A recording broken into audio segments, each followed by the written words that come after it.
En 1987, un buceador de combate en las costas de Filipinas tomó una decisión que sus instructores habrían calificado de herética. Quitó de su muñeca un cronógrafo suizo valuado en miles de dólares y lo guardó en una caja. En su lugar, colocó un artefacto de plástico negro que costaba lo mismo que una cena decente. Nadie lo sabía entonces, pero ese gesto silencioso estaba reescribiendo las reglas de lo que significa un instrumento confiable. A principios de los 80, la muñeca de un operador especial era un mapa de jerarquías. Los buzos de élite llevaban Tudor Submariners, los pilotos Breitlings, los comandantes de campo Rolex GMT. Cada reloj era una credencial no escrita, una medalla sin inscripción. Piénsalo así. Imagina que tu hospital equipara a sus cirujanos con bisturíes forjados a mano por artesanos italianos, hermosos, exclusivos, y que se quiebran si los dejas caer al piso. Eso es lo que era un reloj mecánico de lujo en una operación de combate real, un objeto diseñado para impresionar, no para sobrevivir. Los operadores de los 70 hacían inmersiones nocturnas, cruzaban selvas y asaltaban posiciones enemigas con instrumentos que valían más que su salario trimestral. Relojes que un solo golpe podía inutilizar.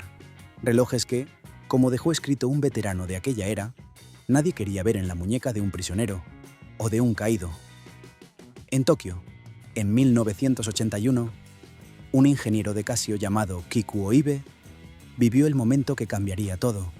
Se le cayó el reloj que su padre le había regalado. El cristal se hizo añicos en el concreto. Ibe no vio un accidente, vio un problema de ingeniería sin resolver. Días después, observando a unos niños jugar con una pelota de goma en un parque, tuvo la intuición que transformaría la industria. La pelota no se rompía porque no resistía los golpes, los absorbía, los repartía, los neutralizaba antes de que llegaran al centro. ¿Y si un reloj funcionara con esa misma lógica? No un mecanismo más robusto, sino un mecanismo completamente aislado de cualquier impacto externo. Casio tenía 3 ventajas que ningún fabricante suizo podía replicar. Primera, no cargaba con 100 años de dogma mecánico. Mientras Rolex perfeccionaba sus coronas roscadas, Casio dominaba la electrónica de consumo. Segunda, tenía acceso a materiales nuevos, concretamente resina de uretano, un polímero flexible, ligero e indestructible que la industria del lujo rechazaba por considerarlo vulgar. Tercera, y más importante, no tenía reputación que proteger. Rolex no podía arriesgarse a fracasar. Casio fabricaba calculadoras de $10. El fracaso no les costaba nada. Esa libertad era su mayor activo.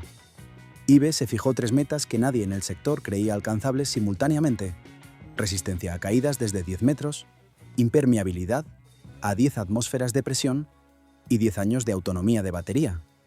Ningún reloj existente cumplía siquiera una de estas condiciones. De forma fiable, la solución fue arquitectónica. El módulo electrónico quedó suspendido en el interior de la carcasa, separado de las paredes externas por amortiguadores de material blando que disipaban la energía de cualquier impacto antes de que alcanzara los componentes. Era el principio de las zonas de deformación que ya usaba la industria automotriz, trasladado a un objeto de 53 gramos. 5 capas protegían el núcleo. El bisel de uretano sobresalía del cristal, de modo que en cualquier impacto directo era el bisel, y no el display, lo que contactaba la superficie. La pantalla digital eliminó todas las piezas móviles susceptibles de desalinearse. Las juntas múltiples garantizaban la estanqueidad, y la iluminación electroluminiscente, que permanecía encendida varios segundos tras pulsar el botón, resolvía un problema que los relojes analógicos solo podían atacar con elementos radioactivos que se degradaban con el tiempo. El equipo construyó más de 200 prototipos. Los lanzaban contra paredes, los congelaban, los hervían, los aplastaban con vehículos, los sometían a cámaras de presión hiperbárica, buscaban el fallo. Cada unidad destruida era información. Cuando el D-Doble U5000C llegó al mercado en 1983, la industria relojera no supo cómo clasificarlo. Los coleccionistas suizos lo descartaron como un juguete. Las revistas de moda lo ignoraron. En Japón, las ventas iniciales fueron tibias. Pero hay productos que no necesitan que el mercado los descubra. Necesitan que los descubran quienes los necesitan de verdad. Los primeros en adoptarlo fueron los skaters de California y los artistas de hip hop en Nueva York, gente que necesitaba que su reloj sobreviviera al pavimento. Y en paralelo, Sin ningún acuerdo comercial ni campaña publicitaria, comenzó a aparecer en las muñecas de los operadores de fuerzas especiales de la Marina estadounidense. La propagación fue puramente orgánica. Un operador volvía de misión con un G-Shock intacto y con la historia de cómo había sobrevivido circunstancias que habían destruido los relojes suizos de sus compañeros. En el siguiente ciclo de despliegue, había 4 G-Shocks en el pelotón, luego 8, luego casi todos. No fue una política, fue selección natural aplicada al equipamiento. El DW U6600, lanzado en 1994, se convirtió en un objeto de culto dentro de las comunidades de operaciones especiales. Su botón de iluminación frontal, ubicado en la posición de las 6, podía activarse con guantes puestos durante inmersiones nocturnas. Su carcasa de resina negra mate absorbía la luz en lugar de reflejarla, eliminando el destello que una luneta de acero pulido podía proyectar a 100 metros en condiciones de poca visibilidad. El contraste de peso era también decisivo. Un Submariner de acero rondaba los 155 gramos. El DW U6600 pesaba 53. En una misión de 72 horas con 25 kilos de equipo encima, ese diferencial no es anecdótico. Y luego estaba la economía de la despreocupación. El sueldo inicial de un soldado de élite en los 80 no superaba los $15.000 anuales. Un Tudor Submariner costaba entre 3 y 4 meses de ese salario. Con ese reloj en la muñeca, cualquier operador calibraba inconscientemente sus movimientos para protegerlo. Con un G-Shock de $60, ese cálculo desaparecía. Podías tirarte de un helicóptero, arrastrarte por el barro o cruzar un río sin que cruzara por tu cabeza la idea de que estabas arriesgando algo. Esa ligereza mental no era irresponsabilidad, era una ventaja táctica. La Guerra del Golfo en 1991 fue el punto de inflexión definitivo. Los operadores que desplegaban a Irak comenzaron a hacer un cálculo que nadie les había enseñado en ningún manual. Si eres capturado o caído, todo lo que llevas encima se convierte en inteligencia enemiga, en trofeo, en moneda de cambio. Un Rolex en la muñeca de un operador muerto acabaría en la colección de un oficial iraquí o en un mercado de Bagdad. Así que empezaron a dejar sus relojes caros en casa y a pedir G-Shocks en su lugar. Los propios operadores comenzaron a devolver voluntariamente los Tudor Submariner que la Marina les había entregado desde los años 60, solicitando formalmente su sustitución por Casios de $50.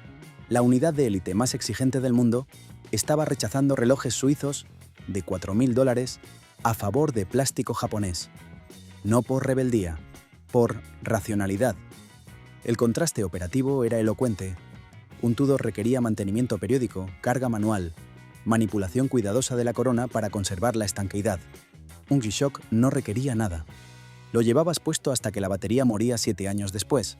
Luego cambiabas la pila o comprabas otro. Sin servicio técnico, sin procedimientos, sin fricción cognitiva.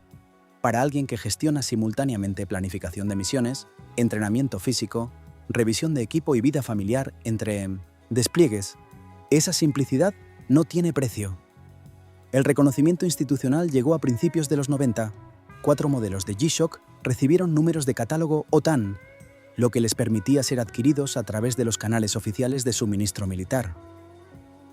El DW-9052 se convirtió en el reloj entregado a cada candidato al programa Boot/S, la selección de los SEAL, junto con aletas, máscara y cuchillo. Fue equipo estándar hasta 2018. Cuando el mundo entró en guerra tras el 11 de septiembre, el G-Shock era ya el instrumento de facto de las fuerzas de operaciones especiales en Irak y Afganistán.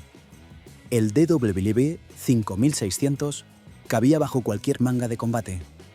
El DW6600 tenía ese botón de iluminación frontal perfecto para entornos urbanos en oscuridad total. Y ambos costaban lo suficientemente poco como para pedirlos en lotes sin papeleo.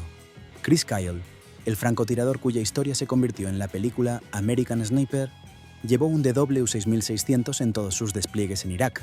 Lo documentó en sus memorias. Cuando la película llegó a los cines en 2014, los veteranos reconocieron ese reloj en la pantalla antes de reconocer a ningún actor. Kyle usaba lo que funcionaba, no lo que fotografiaba bien. Hay una historia que circula entre los SEAL sobre un Master Chief que llevó su DW U6600 durante 20 años y cientos de misiones. Cuando un operador joven rompió el suyo en un ejercicio, el Master Chief simplemente le dio el suyo y dijo: Este ya ha demostrado de qué es capaz. Ese reloj sigue en uso hoy. No es una historia de herencia, es una historia de herramientas. El G-Shock se expandió más allá de los SEAL, Rangers del Ejército, operadores de Delta Force, Pararescue de la Fuerza Aérea, reconocimiento de marines, infantería convencional que lo compraba con su propio dinero porque funcionaba mejor que lo que les daban. SAS británico, SASR australiano, fuerzas especiales israelíes. Se convirtió en el reloj no oficial de las operaciones especiales globales sin haber gastado $1 en convencer a ningún mando. En 2022, una fotografía desde la Estación Espacial Internacional mostró al astronauta Johnny Kim, ex-SEAL y médico, con un Omega Seamaster en la muñeca. La prueba de que algunos operadores honran la tradición del reloj de buceo analógico incluso en órbita. Pero si miras las fotos de combate de la última década, lo que ves en las muñecas es G-Shock, siempre G-Shock. Lo que hace fascinante la historia del G-Shock no es que un reloj barato derrotara a los caros, es que expuso una confusión fundamental que afecta a muchas industrias, la confusión entre el valor de un objeto y su precio. Un reloj de lujo dice, mira cuánto puedo gastar. Un G-Shock dice, mira cuánto puedo aguantar. Existe una categoría especial de objetos en el mundo que comparten esta cualidad, la navaja suiza, el Jeep Wrangler, el AK-47. Ninguno fue diseñado para ser admirado. Todos fueron diseñados para funcionar cuando las condiciones hacen imposible que cualquier otra cosa funcione. Y esa obsesión singular con el desempeño es lo que los vuelve, paradójicamente, hermosos. No con la belleza de un Patek Philippe, con la belleza de un C-130 o de un bisturí de cirujano de campo. Belleza funcional, la estética de lo que no falla. El operador que en 1987 guardó su reloj suizo en una caja y colocó un Casio de plástico en su muñeca, no estaba renunciando a nada, estaba eligiendo con claridad. Y esa claridad es algo que muchas industrias, muchas organizaciones, muchos diseñadores todavía están aprendiendo. Que el mejor instrumento para una tarea no es necesariamente el más costoso, y que las ideas más transformadoras a veces vienen de quienes no tienen nada que perder siguiendo otro camino. Si serviste o conoces a Elgira Manyomu, alguien que haya llevado un G-Shock en misión, cuéntanos en los comentarios qué modelo, en qué contexto y si todavía funciona. Esa información vale más que cualquier reseña técnica. Nos vemos en el próximo video.